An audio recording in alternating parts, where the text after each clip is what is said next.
പ്രിയപ്പെട്ടവരെ, ഫേസ്ബുക്ക് മോണിറ്റൈസേഷൻ്റെ എനിക്കറിയാവുന്ന 2-3 കാര്യങ്ങളാണ് ഞാൻ ഈ വീഡിയോയിൽ നിങ്ങളോട് സംസാരിക്കുന്നത്. അതിൽ പ്രധാനമായും എനിക്ക് കിട്ടിയ ഒരു 8ൻ്റെ പണി, ആദ്യമേ എൻ്റെ 2 ഫേസ്ബുക്ക് പേജുകൾ ഇതുപോലെ ഞാൻ അവിടുന്ന് ഇവിടുന്ന് കിട്ടുന്ന ഇൻസ്റ്റയിൽ നിന്ന് ഡൗൺലോഡ് ചെയ്യുന്നതും ഫേസ്ബുക്കിൽ നിന്ന് എടുക്കുന്നതും വാട്സാപ്പ് ഗ്രൂപ്പിൽ നിന്നൊക്കെ എടുക്കുന്നതൊക്കെ എടുത്തങ്ങ് ഷെയർ ചെയ്യുമായിരുന്നു. അപ്പോൾ അതിലൊക്കെ ഫേസ്ബുക്ക് റെസ്ട്രിക്റ്റ് അടിച്ചിട്ട് നമ്മുടെ പേജ് മൊത്തത്തിൽ കുളവായിട്ട് ഒരു മോണിറ്റൈസേഷനും കിട്ടാതെ അത് ലോക്കായി കിടക്കുകയാണ്. അതിന് കാരണം എന്ന് പറഞ്ഞു കഴിഞ്ഞാൽ ടൈംസ് ഓഫ് ഇന്ത്യയുടെ ഒരു വാർത്ത വാട്സാപ്പ് ഗ്രൂപ്പ് ഇത് വന്നത് ഞാനെടുത്ത് ഷെയർ ചെയ്തതാണ് അതിൻ്റെ പ്രധാന കാരണം. അതിന് വയലേഷൻ റെസ്ട്രിക്ഷൻ വന്നു കഴിഞ്ഞാൽ പിന്നെ 1-2 വർഷം കഴിയാതെ ആ ഫേസ്ബുക്ക് കൊണ്ട് നമുക്ക് യാതൊരു ഗുണങ്ങളും ഇല്ല. നമ്മുടെ ഇടുന്ന പോസ്റ്റുകളൊക്കെ ലോവർ ഫീഡ് എന്ന് പറഞ്ഞ ഒരു ഇതിലേക്ക് പോകും. ഇപ്പോൾ പുതിയ നിയമാവലി ഫേസ്ബുക്ക് കൊണ്ടുവന്നു. കണ്ടൻറ് മോണിറ്റൈസേഷൻ നേരത്തെ ഇൻസ്ട്രീമാർട്സ് ഒക്കെ ആയിരുന്നു, ഇപ്പോൾ കണ്ടൻറ് മോണിറ്റൈസേഷൻ പോളിസി എന്നും പറഞ്ഞാണ് വന്നിരിക്കുന്നത്. അപ്പോൾ അതിൽ പുതിയൊരു ക്രൈറ്റീരിയ കൂടെ ഓപ്പൺ ആയിട്ടുണ്ട്. മിക്കവർക്കും അത് ആഡായിട്ടുണ്ട്.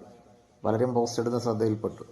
അപ്പോൾ ഞാൻ പറഞ്ഞത്, നമ്മൾ വേറെ സ്വന്തമായി എന്ത് കണ്ടൻറ്, നമ്മുടെ ഐഡിയാസ്, അത് എഴുത്താകാം, വീഡിയോസ് ആകാം, കോമഡി ആകാം, കുക്കിംഗ് ആകാം, എന്തോ ആയാലും നമ്മളുടെ സ്വന്തം ക്രിയേഷൻ നമ്മളെടുത്ത് ഫേസ്ബുക്കിൽ ഇട്ട് കഴിഞ്ഞാൽ ഫേസ്ബുക്ക് അത് അക്സെപ്റ്റ് ചെയ്യുള്ളൂ. അല്ലെങ്കിൽ നമ്മളീ കിടന്ന് മെനക്കെട്ട് കൊണ്ട് യാതൊരു കാര്യവുമില്ല.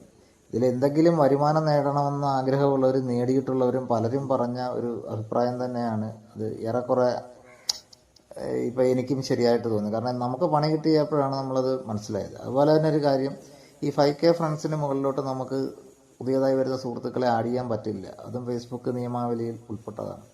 ഇപ്പം മിക്കവരും ഓർക്കും നമ്മൾ ഫ്രണ്ട് റിക്വസ്റ്റ് അയച്ചിട്ട് ആഡ് ചെയ്യുന്നില്ല, പക്ഷേ അത് നമുക്ക് കഴിയാഞ്ഞിട്ട് ചെയ്യാൻ പറ്റാത്തതാണെന്നുള്ള കാര്യം പലരും അറിയുന്നില്ല.